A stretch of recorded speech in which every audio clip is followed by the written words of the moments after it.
It's frustrating that we're not further along in finding the answers that we want. It's not for lack of trying. There were times where he choked me out and pushed me against the wall. There was times that he threw picture frames at me. There was times that were just verbally abusive, belittling me, secluding me, making me feel worthless. This is undeniably one of the most heartbreaking stories ever to unfold in America. The address is 177 Bartle Road in Oakville, Washington, a seemingly ordinary American house on a quiet, unassuming street, the kind found in countless neighborhoods nationwide, perhaps even resembling the home next door.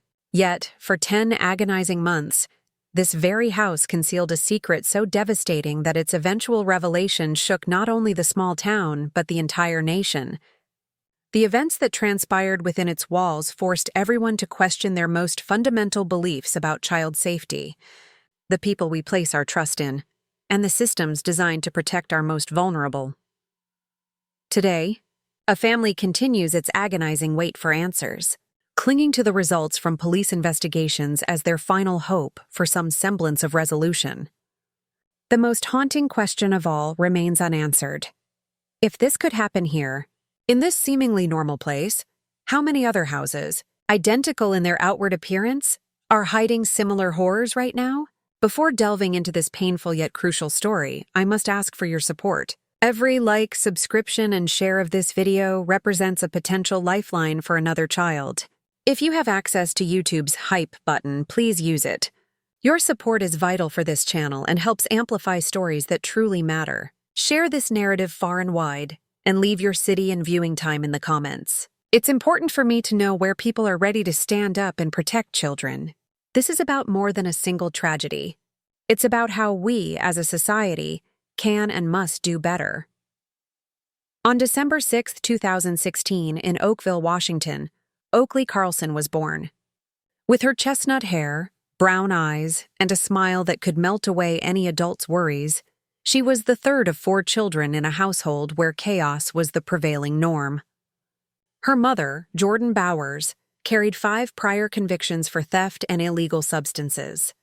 By 2014, she had already lost custody of her eldest son due to her struggles with addiction. The father, Andrew Carlson, was a former police officer in Aberdeen whose career he had effectively destroyed. It was at 177 Bartle Road that little Oakley spent her first 8 months of life, surrounded by illegal substances, domestic disputes, and constant turmoil.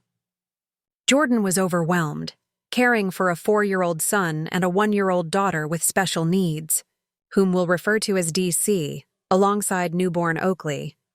In June 2017, the first call to Child Protective Services, CPS, was made, reporting Jordan's untreated mental health issues and her failure to secure proper care for DC.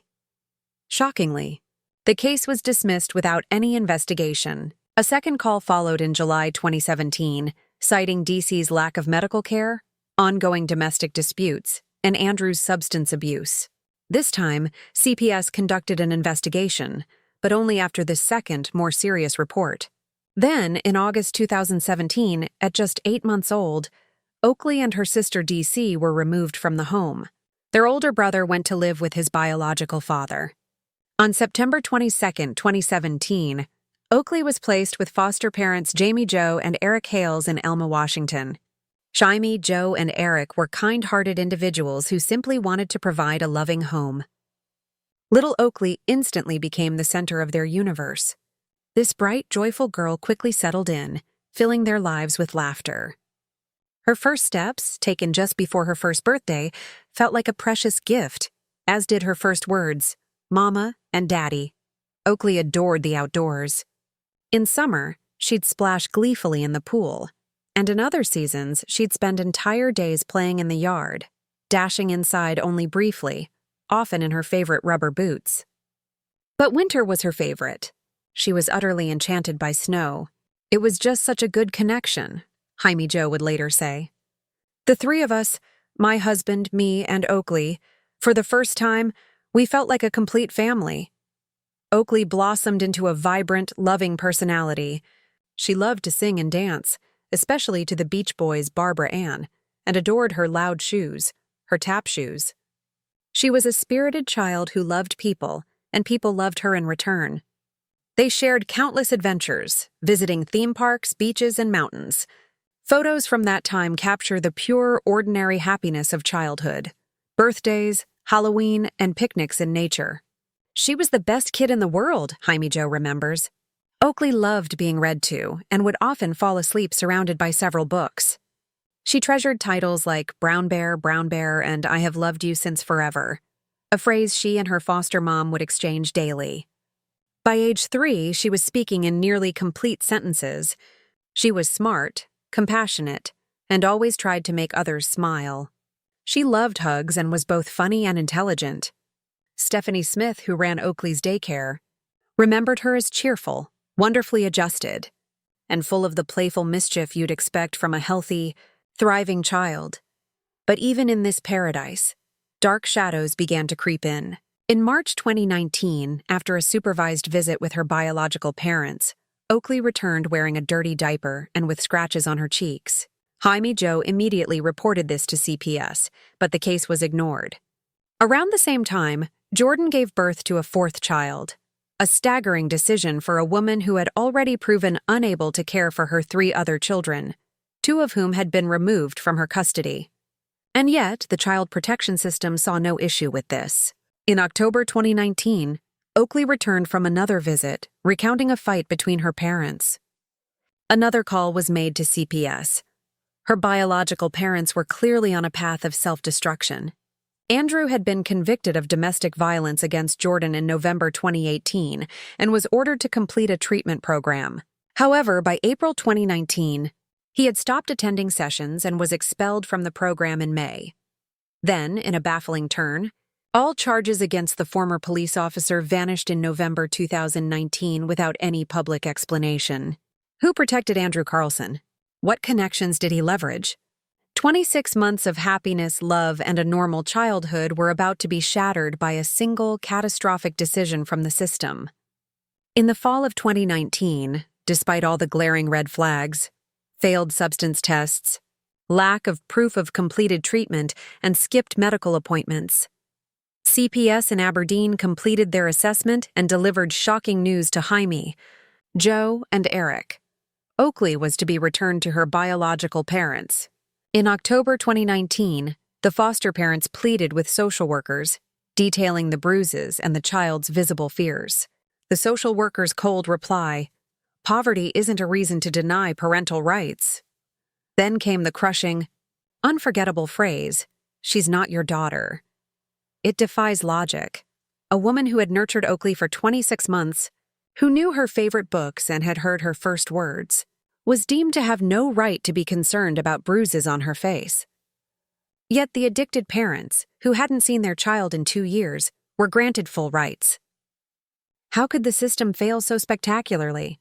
On November 29, 2019, Oakley Carlson was handed back to Jordan Bowers and Andrew Carlson. From day one, she became a problem in a household that had no room for her. Jordan Bowers lived for one thing, gambling. Workers at the Little Creek Gaming Club knew her by name, watching her lose thousands of dollars weekly. The bitter irony is that this same woman, infamous at the local casino, was deemed a fit mother by social workers. Jordan had no time for motherhood. The house descended into chaos. Unwashed dishes, an empty refrigerator, children left to fend for themselves. The older children had adapted to survival, but Oakley, accustomed to love and structure, became a constant source of irritation. She asked for attention when her mother was planning her next gambling trip and asked for food when the money was already gone. The arrival of the COVID-19 pandemic in March 2020 halted all in-home visits by CPS. By June 2020, Oakley's case was officially closed. The system had completely washed its hands of her. December 2020 offered the last fleeting chance to save her. During Christmas at her grandparents' Kate and Fred Carlson's house, Oakley was seen for the last time in anything resembling good health. Grandma Kate was horrified. Oakley had dark circles under her eyes, scratches on her face, and looked pale and exhausted. The child who once radiated joy now sat in silence. Kate considered calling CPS but feared rocking the boat. Another adult who could have intervened chose silence. After Christmas, Andrew severed all contact with his parents, cutting off Oakley's last link to the outside world. In January 2021, Jaime Jo saw a Christmas photo of Oakley and noticed what appeared to be a black eye. She contacted social services, begging them to check on the child. On January 27, 2021, a social worker conducted a visit, the last official confirmation that Oakley was still accounted for. The final credible sighting of Oakley Carlson was on February 10, 2021. After that date, the little girl vanished from all records and contact. From February to November 2021, Jordan and Andrew lived seemingly normal lives, driving their other children around town and chatting with neighbors. No one inquired about Oakley. No one knew that not a single one of her belongings remained in the house. No one saw the small, confined space under the stairs where she had been punished. All traces of her existence had been meticulously erased, as if she had never lived. The pandemic provided the perfect cover, with schools closed and social contact minimal. In Washington, children aren't required to attend school until age 8, meaning a child could disappear entirely if adults simply chose to look away. While the world battled a global health crisis, Jordan was busy building a criminal identity theft scheme. Strangely, she always had money for gambling and claimed big winnings, yet there was never enough for her children. Then, on November 6, 2021, at 4:54 p.m., Andrew Carlson called 911 to report a fire at his house, claiming it was already out and that he was calling for insurance purposes. He alleged that his 4-year-old daughter had started the fire with a lighter, but investigators determined it had originated in the kitchen microwave. Why lie about such a minor detail? The fire caused extensive damage. The couch was destroyed, damage spread to the second floor, and smoke and soot coated the walls, ceilings, and even the bathroom fixtures. The kitchen was a disaster, with parts of the refrigerator melted and food spilled everywhere. An insurance agent inspected the home and declared it unsafe, yet the family initially refused to leave. 3 separate individuals called CPS to report the hazardous conditions. Investigators saw other family members during the fire response but did not see Oakley. The family eventually moved to a hotel just 15 minutes from the Little Creek Gaming Club, where Jordan spent most of her time feeding her addiction. School principal Jessica Swift visited them several times but never saw Oakley. Jordan always had an excuse. She was sleeping, grounded, or sick. On December 5, 2021, the day before Oakley's 5th birthday, her sister DC was playing with Principal Swift's daughter. When Swift asked, "Where's Oakley?" the 6-year-old curled into a ball and began to cry, saying, "Oakley's no more." "There is no Oakley." "I can't describe the feeling I had in that moment," Swift later recalled. It was the moment when the whole world changed. Swift immediately contacted Jaime Jo, confirmed Oakley wasn't with her foster parents, kept DC overnight for safety, and called the police the next day.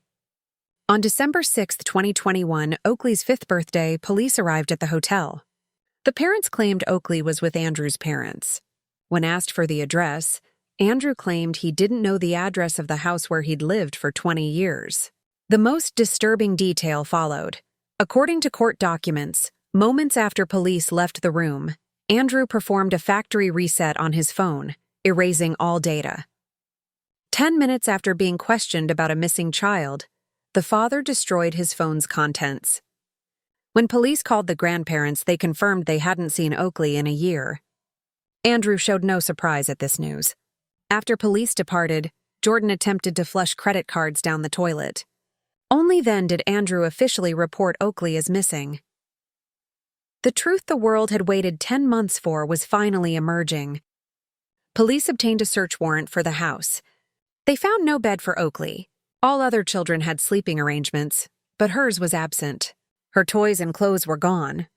Investigators discovered old stains on the blinds and a small brown handprint on the hallway wall.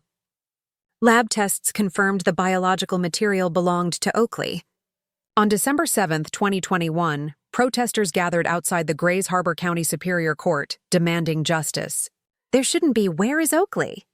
It shouldn't be a thing. She shouldn't have been missing, demonstrators cried. After a month-long investigation, there was still no sign of the missing girl. Maybe I didn't biologically give birth to Oakley, Jimmy Joe said, but I've had this maternal instinct that something was wrong for a very long time. Police stated that Oakley was last seen alive on February 10th. In court, her parents, Jordan Bowers and Andrew Carlson, appeared virtually. They were accused of withholding medication from their 6-year-old child for 15 months and were under investigation for Oakley's disappearance. It was clear the parents knew what had happened to their 5-year-old daughter, but refused to speak. A judge found probable cause for 1 count of second-degree abandonment of a dependent person against both, and they were held on a $150,000 bail. Prosecutors were satisfied with the amount, citing new developments, including the fact that one defendant had wiped their phone just 10 minutes after police made initial contact in Tumwater. While the legal case proceeded, those who loved Oakley expressed gratitude for the investigators' tireless work. "They are doing so much work day and night," Jimmy Joe said. "I texted them the week of Christmas, saying I hoped they could relax with their families." The detective texted back, "I'm working day and night on this. My crew will enjoy Christmas, but I'm going to keep working." DC told investigators her mother had instructed her not to talk about Oakley, saying only that Oakley went into the woods and met the wolf. The older brother provided chilling details. Jordan disciplined Oakley harshly, withheld food, and confined her under the stairs for minor infractions. Regarding the fire, he said something deeply suspicious. There were 4 children. Everyone got out except Oakley. This was impossible if Oakley hadn't been seen in 9 months, suggesting the parents had coached the child. The most damning evidence was the complete absence of any of Oakley's belongings in the house. This wasn't neglect. It was a deliberate erasure. Tests also revealed extremely high levels of controlled substances in the other children's blood, indicating direct consumption. Over 300 acres of forest were searched multiple times with dogs and drones, aided by hundreds of volunteers. No trace of Oakley was found. Law enforcement pursued several theories. A financial motive, suggesting Jordan may have sacrificed her daughter to fund her gambling. A medical emergency, given the toxic levels of drugs in the household, or direct criminal activity, as the physical evidence and the parents' behavior pointed to a tragic, deliberate act.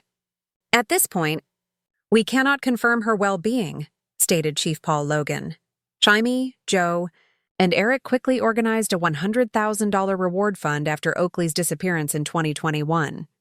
Andrew eventually pleaded guilty to child endangerment and received a 12-month sentence, from which he was released early. He has refused to cooperate with police. Jordan Bowers was sentenced to 20 months for child endangerment in April 2022. Immediately upon her release in January 2023, she was arrested again for identity theft. The very same credit cards she had tried to flush down the hotel toilet became the key evidence in uncovering her criminal scheme. After pleading guilty, she received an additional 43 months in prison. Despite multiple arrests and convictions, neither parent has ever been directly charged in connection with Oakley's disappearance. Jordan is scheduled for release in July 2025, 4 years after Oakley vanished, and still no trace of her. While Jordan walks free after serving time for theft, her foster parents maintain the $100,000 reward. While Andrew remains silent in jail, Jimmy Joe and Eric have testified in support of Oakley's law. While the biological parents erased every trace of their daughter, the foster parents have preserved every photograph of the girl they loved. "We haven't given up," says Jimmy Joe. "We've been thinking about Oakley since November 29, 2019. In July 2025, a campaign launched featuring 13 digital billboards with Oakley's photo across Washington state. Today, Oakley would be 8 years old.